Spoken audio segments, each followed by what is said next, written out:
Hello दोस्तों, आज की इस कहानी में आप सभी का स्वागत है। मेरा नाम आकाश है। मेरी उम्र 24 साल है और मैं उत्तर प्रदेश लखनऊ का रहने वाला हूँ। दिखने में मैं ठीक ठाक हूँ। यह कहानी मेरी और मेरे पड़ोस में रहने वाली वंदना भाभी की है। वंदना भाभी का घर मेरे घर से 2 घर छोड़कर है। भाभी के घर में उनके पति अविनाश, जिनकी उम्र 32 साल और उनकी एक सास हैं। भैया एक कंपनी में नौकरी करते हैं। वे सुबह 9 बजे ऑफिस चले जाते हैं और रात को करीब 8 बजे के आसपास आते हैं। वंदना भाभी की उम्र 27 साल है। भाभी दिखने में गोरी और बहुत ही सुंदर है। भाभी के शादी को 3 साल हो चुके हैं और अभी उनका कोई बच्चा नहीं है। यह घटना 2 महीने पहले की है। रात के करीब 12 बज रहे थे। मैं मोहल्ले के पान ठेले में दोस्तों के साथ बैठा हुआ था। तभी मेरे मोबाइल में भैया का फ़ोन आया। भैया ने कहा, आकाश, थोड़ी देर के लिए क्या मेरे घर आ सकते हो? कुछ काम है। मैंने भैया से हाँ कहा और भैया के घर आ गया। भैया बोले, आकाश, मुझे एयरपोर्ट तक छोड़ दो। मेरी रात 1 बजे की फ़्लाइट है।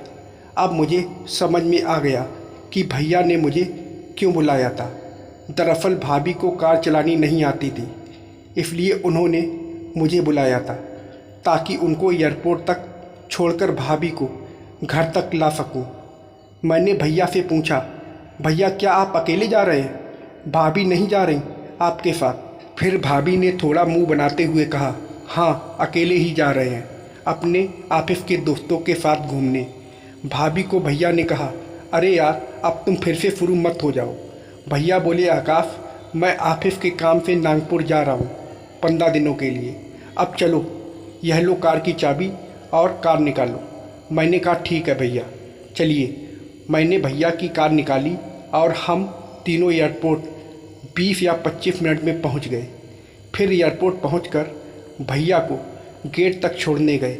वहाँ उनके ऑफिस के लोग उनका इंतज़ार कर रहे थे। फिर हम दोनों वहाँ से कार के पास आ ही रहे थे कि उतने में भैया का मेरे मोबाइल में फ़ोन आया। भैया बोले, मेरी एक और मदद कर दोगे यार? मैंने कहा, हाँ भैया, ज़रूर। बोलिए, क्या काम है? भैया बोले, तुम्हारी भाभी को कोई काम होगा, वह कर देना। तुम्हारी भाभी बहुत कम ही निकली हैं। मैं तुम्हारी भाभी को तुम्हारा नंबर दे देता हूँ। अगर उसको कुछ चाहिए होगा तो तुमको फ़ोन कर लेगी। मैंने कहा, ठीक है भैया, आप मेरा नंबर भेज देना भाभी को। उनको कोई भी काम होगा तो भाभी मुझे फ़ोन कर लेंगी। उसके बाद भैया ने भाभी को फ़ोन किया और उनके बीच में क्या बात हुआ पता नहीं। फिर हम कार में सवार होकर घर के लिए निकल गए। मैंने भाभी को उनके घर छोड़ा और उनको शुभरात्रि बोलकर अपने घर आ गया। अपने कमरे में लेटे लेटे मैं भाभी के बारे में ही सोच रहा था। मैं भाभी के साथ मस्त वाला क्रिकेट खेलने के बारे में सोचने लगा। तभी मेरे व्हाट्सएप पर एक मैसेज आया। वह मैसेज भाभी का था। उन्होंने लिखा, हेलो आकाश। नया नंबर था तो मैंने तुरंत जवाब नहीं दिया और फिर से उसी नंबर से मैसेज आया। भाभी बोली, सो गए क्या आकाश? मैंने अनदेखा करते हुए कहा, क्या आप मुझे जानते हो? भाभी बोली, हाँ। मैं बोला, लेकिन मैंने आपको नहीं पहचाना। आपका नाम क्या है? भाभी बोली, तुम तो मुझे बहुत जल्दी भूल गए। मुझे तुमसे यह उम्मीद नहीं थी। मैंने कहा, देखिए, रात बहुत हो गई है। आप जो भी हैं, आप अपना नाम बताइए। अगर नहीं और आपको मस्ती सूझ रही है तो मैं नेट बंद कर रहा हूँ। भाभी बोली, अरे नहीं नहीं, मैं वंदना हूँ। मैं बोला, भाभी आप हो? आप अभी तक सोई नहीं? भाभी बोली, मुझे नींद नहीं आ रही है तो सोचा तुमसे बात कर लूँ। मैं बोला, भाभी, मैंने सोचा नहीं था इतनी जल्दी आपका मैसेज या फ़ोन आएगा। तभी भाभी बोली, अच्छा लगता है तुम खुश नहीं हो कि मैंने मैसेज किया। मैंने कहा, नहीं भाभी, ऐसा कुछ नहीं है। मुझे लगा कि भैया ने आपको मेरा नंबर भेजा नहीं होगा, इसलिए ऐसा बोला। भाभी बोली, ओके, कोई बात नहीं आका। मैंने कहा, क्या हुआ भाभी, भैया के बिना आपको नींद नहीं आ रही क्या? और हंसने वाला इमोजी भेज दिया। भाभी झट से बोली, हाँ मेरा छोड़ो, तुम इतने रात तक क्यों जग रहे हो? गर्लफ्रेंड सोने नहीं दे रही क्या? भाभी भी मजाक करने लगी। मैं बोला, नहीं भाभी, मेरी कोई गर्लफ्रेंड नहीं है। एक थी, उसके साथ ब्रेकअप को 2 साल हो गए। उसके बाद से मैंने कोई गर्लफ्रेंड नहीं बनाई। और उदास और रोने वाला इमोजी भेज दिया। भाभी बोली, ओह तो फिर से बना लो ना, अब तो उसको गए बहुत वक्त हो गया है। अच्छा बताओ, तुमको कैसी लड़की चाहिए? मैंने भी मौका का फ़ायदा उठाते हुए बोल दिया, भाभी बिल्कुल आप जैसी कोई मिल जाए तो मेरा सपना पूरा हो जाएगा। और आँख मानने वाला इमोजी भेज दिया। अंदर ही अंदर डर भी लग रहा था कि कहीं बात चालू होते खत्म ना हो जाए। भाभी बोली, मेरी जैसी ही क्यों चाहिए तुमको? मुझ में क्या है ऐसा खास जो बाकी लड़कियों में नहीं है? उनका ऐसा जवाब देखकर मेरा खुशी का ठिकाना नहीं रहा। मैं समझ गया था कि अब भाभी के साथ क्रिकेट खेलने का मेरा सपना पूरा होने वाला है। मैं बोला, आपकी जितनी तारीफ़ की जाए सब कम है। मैं क्या ही बोलूं आपके बारे में, मेरे पास शब्द ही नहीं है। आप बहुत सुंदर हैं और मुझे बहुत पसंद हो। आपकी जैसी गर्लफ्रेंड मिल जाए तब बात ही अलग होगी। भाभी बोली, अच्छा तो मैं तुमको पसंद हूँ तो फिर मुझे ही बना लो अपनी गर्लफ्रेंड। और हंसने वाला एक इमोजी भाभी ने भेज दिया। मैंने सोचा कि भाभी मस्ती कर रही हैं मेरे साथ। मैं उदास हो गया और भाभी को जवाब दिया, भाभी आप मजाक मत करो, और उदास वाला इमोजी भेज दिया। भाभी बोली, पागल, मैं मजाक नहीं कर रही हूँ, सच बोल रही हूँ। तुम मुझे अपनी गर्लफ्रेंड बना लो, लेकिन सिर्फ एक शर्त पर।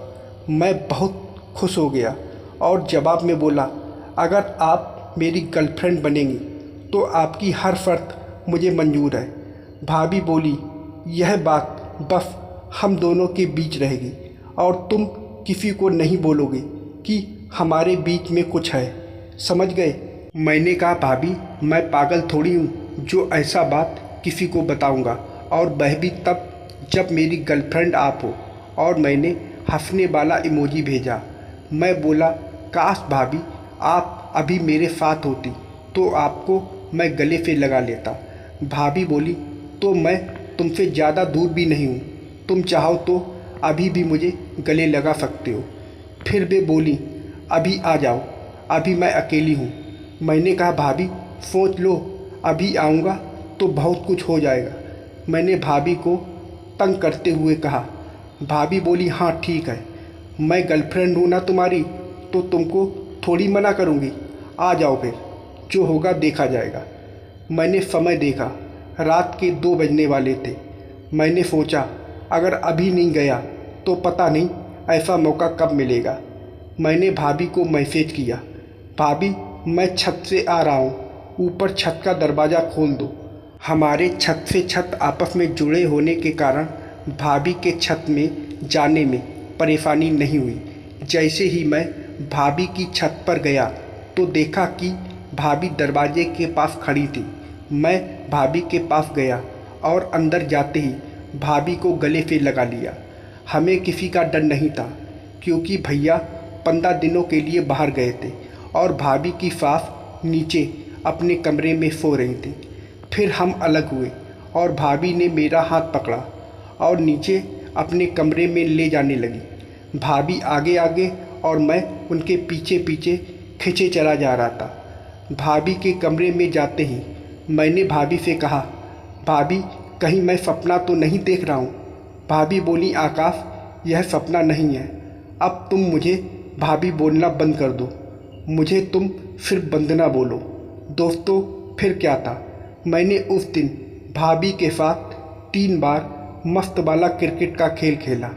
भाभी काफ़ी खुश हुई और भैया जब तक घर से बाहर रहे, भाभी लगातार 15 दिनों तक बुलाकर मस्त वाला क्रिकेट का खेल खेलती रही। हम दोनों लोग काफ़ी खुश थे और अभी भी खुश हैं क्योंकि हमारा रिश्ता अभी तक कायम है।